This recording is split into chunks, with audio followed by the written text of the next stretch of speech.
What's going on, everybody? Welcome to another brand new installment of Renegades Reviews, right here on the Casa D18 Studios channel. I am the Renegade JJ Williams, and today I'm going to be talking about 13 Going on 30, starring Jennifer Garner, Mark Ruffalo, Judy Greer, Andy Serkis, Ashley Benson, and Brie Larson. What's up, everybody? Thank you once again for joining me here on Renegades Reviews. We're almost done with the chick flicks, the rom-coms. We've just got today and tomorrow left. And today I'm going to be talking about one that I have seen quite a few times. But it wasn't until watching it this most recent viewing that I realized how deep the ties go in this movie to the Marvel Universe. And not just the regular MCU, but other Marvel films in general. What do you mean, Renegade? This isn't a superhero movie. The cast. Jennifer Garner, Elektra. Mark Ruffalo, Hulk. Judy Greer, Ant-Man's ex-wife. Andy Serkis, Ulysses Claw. Brie Larson, Captain Marvel. Right there, you've got 5 Marvel actors and actresses. Ashley Benson, to my knowledge, has not popped up in the MCU yet, but who's to say down the road she can't? This film right here is basically a female version of Big, which you'll probably remember we talked about last month in Tom Hanks month. Right down to the year almost. Our film opens in 1987. Big takes place in 1988. That's the only real difference, is a year, and it's a female instead of a male. Jenna's a girl who wants to be popular at school. She's 13 years old. Technically, she's 12 at the start of our film because we're about to have her 13th birthday. She invites the 6 chicks over to her birthday party. Now, the 6 chicks basically think the plastics from Mean Girls. That's the 6 chicks.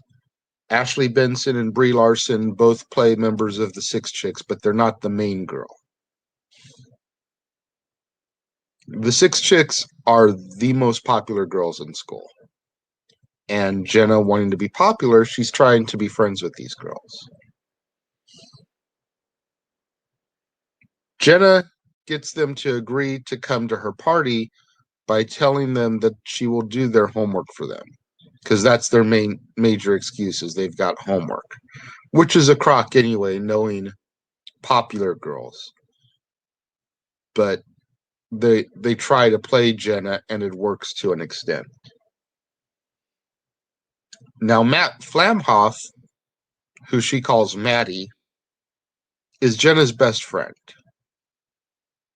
For her birthday, he builds a pink dollhouse for her, like completely from scratch. He makes it with his own hands. And he sprinkles a packet of wishing dust on the roof for her. That is his gift to her. Now, the 6 chicks, they do show up at the party, and they even bring some of the more popular boys in school with them. Tom, the leader of the 6 chicks, suggests that they play 7 Minutes in Heaven. And since Jenna's the birthday girl, she lets her go first. Blindfold Jenna, they put her in the closet, and even tell her that the boy that she likes the most is going to be joining her. She just needs to be patient and wait. Instead, the 6 chicks grab the homework, the boys, and even some of the food from the table, and they bail once she's in the closet. Well, Maddie opens the closet door and finds her in there. And Jenna's mad. She wants Maddie to leave. She's waiting for this other boy to join her. He tells her that they've all left. She's embarrassed, right? And she begins to wish that she was 30 years old.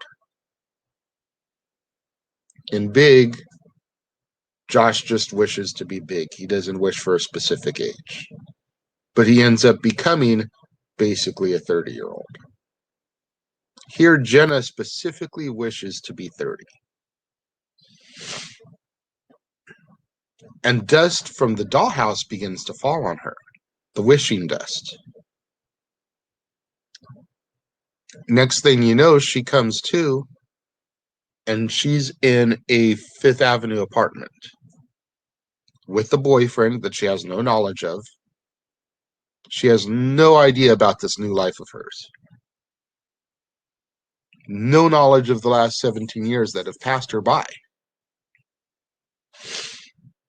But she discovers that she works for Poise magazine, which was one of her favorite magazines as a child. So she's basically landed her dream job.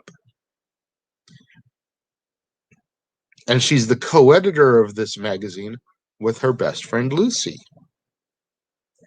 Now, the rival magazine Sparkle has been stealing stories from Poise. And everyone assumes that there's a mole there at the magazine, but no one knows who. No one knows why. So not knowing what's really going on with her life, Jenna decides she's going to track Maddie down and see if he can maybe fill her in on some of the last few years. She discovers that he's a struggling photographer. And when she questions him about her life, he doesn't really have any answers, because back around the time of her 13th birthday, she ended up becoming the head of the 6 chicks, making them the 7 chicks. This doesn't have the same ring to it, in my opinion. And basically, she stopped talking to Maddie as a result of her becoming so popular. She figures out that her best friend Lucy is actually Tom Tom, the former leader of the 6 chicks, who's had some plastic surgery, so she wasn't really recognizable. And while Jenna is learning how to kind of live an adult's life, because she still has the mentalities of a 13-year-old, because that's what she was the day prior. She ends up meeting a 13-year-old girl in her apartment complex. And she begins to bond with her.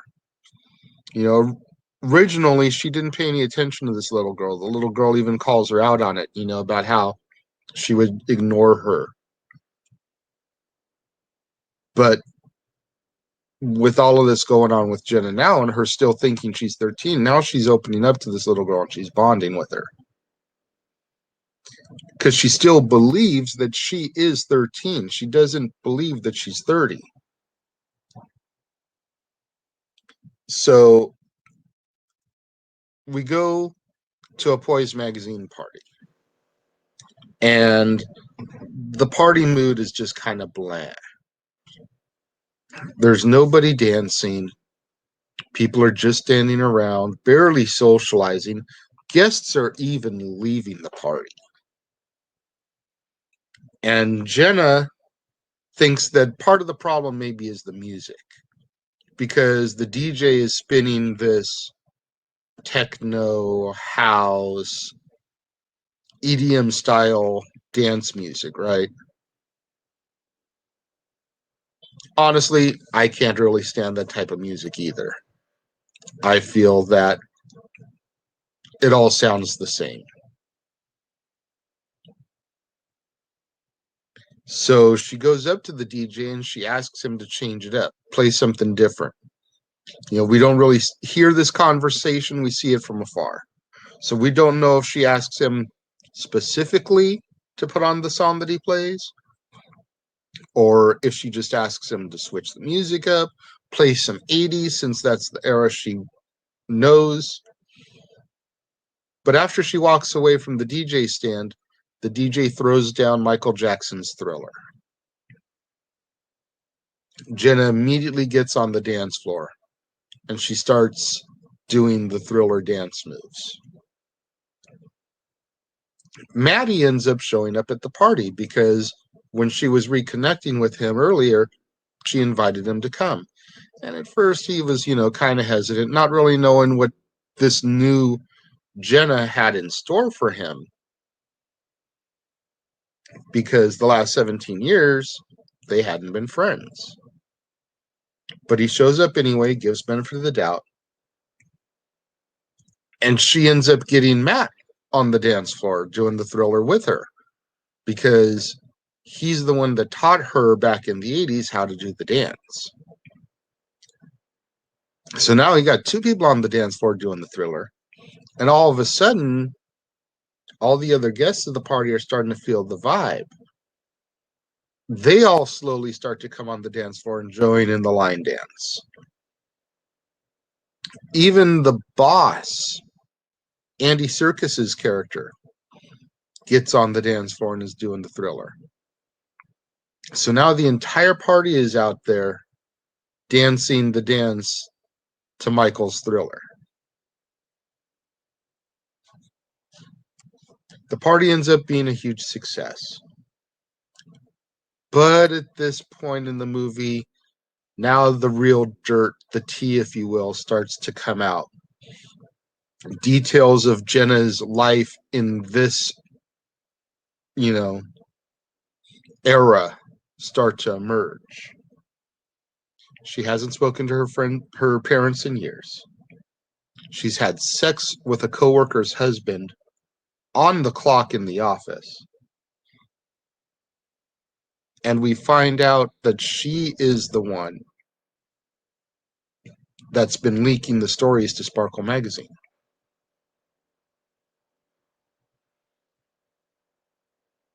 So Poise magazine is going to go for a redesign now. They're going to try to change their whole style and vibe up so that they can do something different than what Sparkle is copying. They figure if they go a completely different direction, Sparkle will have no way they can copy it because they won't have any idea of it. And everyone is supposed to come up with ideas of how they can redesign, how they can repackage their product. Jenna and Lucy are going to work together because they're best friends. But Jenna overhears Lucy talking trash about her behind her back, saying that she's going to cut Jenna out of this presentation and go it alone. So Jenna's like, fine, I'll do my own thing. No big deal to me.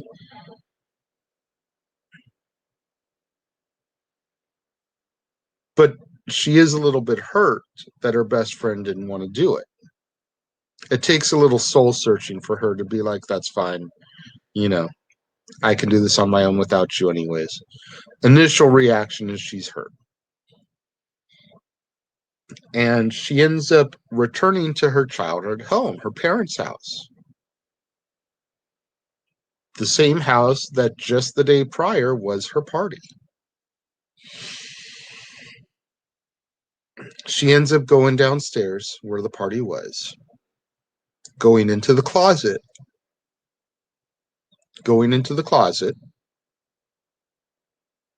and she's slamming her back against the wall, one of the bookcases. Her parents hear these noises and they go to investigate, and they discover her in there. They end up reconciling. She apologizes for not being there for Christmas. She apologizes for the way that she's been with them lately, trying to reassure them that that's not who she really is. She then goes and finds Maddie, apologizes to him, and even hires him for a photo shoot for Poise magazine. Struggling photographer to get a big gig from a big magazine like this, that's a huge deal for him. Number one, the exposure. Number two, the money that Poise is going to pay. So She hires him to take photos for her presentation. And her presentation is basically like a graduation, class of, if you will. During the photo shoots, Matt and Jenna begin to fall for each other. Now, this is a problem because this Matt, 30-year-old Matt, is engaged to Wendy. And they're even supposed to move away to Chicago, where Wendy's from. The presentations are made, and Jenna's is a resounding success, while Lucy's is a failure. So when Matt shows up at the magazine to find out what happened, a jealous Lucy, who's been snooping around Jenna's office and discovers the truth of who's been selling the Secrets to Poise magazine, lies to Matt. Tells him that Jenna's going to go a different way with the redesign, and even convinces him to sign a release releasing his photos. Now, Maddie has never trusted Tom Tom, even back when they were kids. But the way she's describing what Jenna's doing falls in perfectly with this new Jenna, this 30-year-old Jenna. So he's not really sure what to think. So he leaves the offices, hurt, obviously. And meanwhile, Jenna is looking for Maddie to tell him the good news that the redesign was a success. His photos are going to be published in a national magazine, etc. Instead, she finds Wendy, who tells her that the wedding is the next day.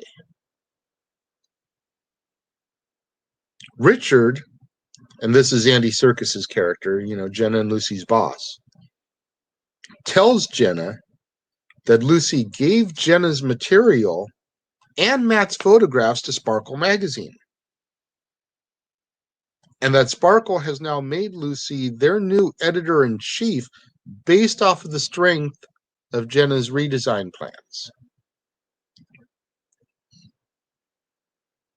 And this is going to end up putting Poise out of business. There's no way they can recuperate from this now.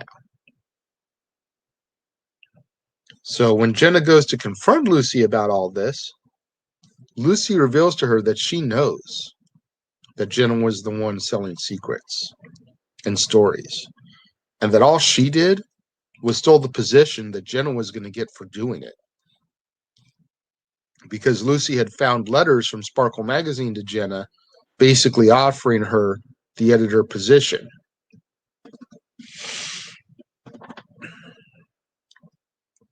Jenna goes to Matt's childhood home, which was right next door to her home as a child,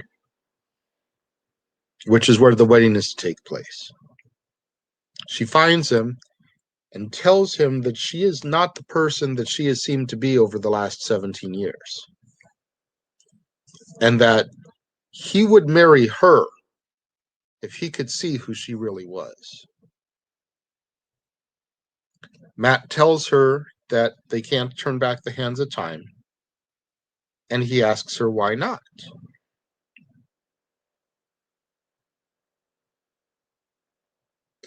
But he does pull out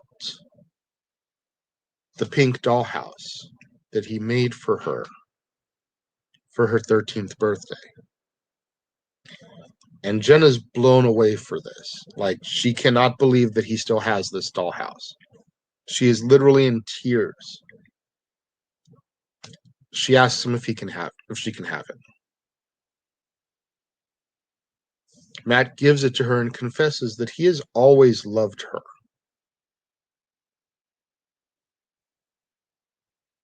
So Jenna takes the dollhouse. She starts to walk away. She sits down on the porch. And as she's looking inside the dollhouse, she sees little photograph faces of her and Matt cut out and on some of the little characters in this house. The wind begins to blow a little bit, and she closes her eyes. And a few specks of the wishing dust are still on the roof.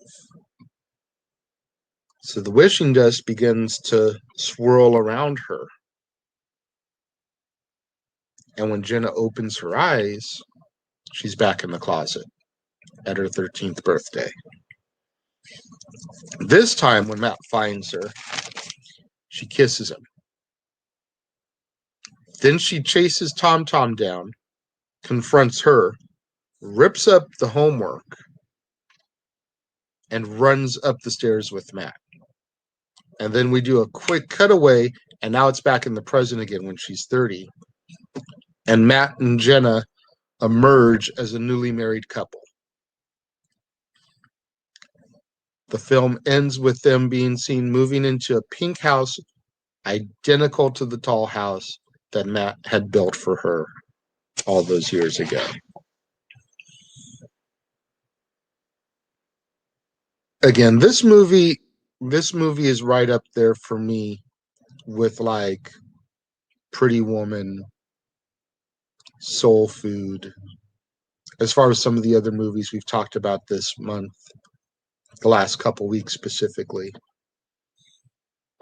13 Going on 30 is just a great film, and especially now, knowing the Marvel ties, like if you're a dude and you don't really care for chick flicks, but you like the Marvel movies, give this film a chance just because of all the Marvel actors and actresses in this film. I guarantee you won't be disappointed. And especially if you're a fan of the film Big, because like I said, it's basically very much a parallel of that film.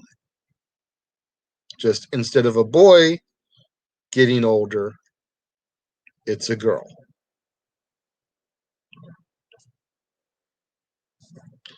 I'm going to give this film 4 out of 5 stars. Like I said, I really enjoy this one. I watch it periodically. Maybe not as often as some of the other ones that I really do like, but I have seen this quite a few times. So 4 out of 5 stars for me. Make sure you get out there, get those hashtags trending.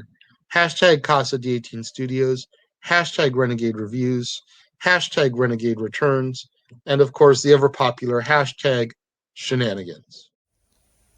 We interrupt this episode of Renegades Reviews for an important announcement about merchandising. Merchandising? What's that?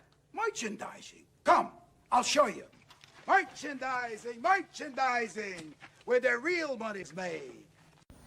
Make sure you go over to teespring.com/stores/Jeff Meacham Network for all the t-shirts you see here from the West Coast professor, Jeff Meacham himself. You can get shirts for the Jeff Meacham Network, Talk Wrestling, as well as the red and gold Meachamania shirts. And while you're there, don't forget to get your shirts of the Casa D18 Studios Brotherhood, the Dads on Wrestling shirt, the Renegade J.J. Williams, Statboy Sports Bar, and the hashtag Statboy Approved shirt. Make sure you go over to teespring.com/stores/Jeff Meacham Network and score your shirts today.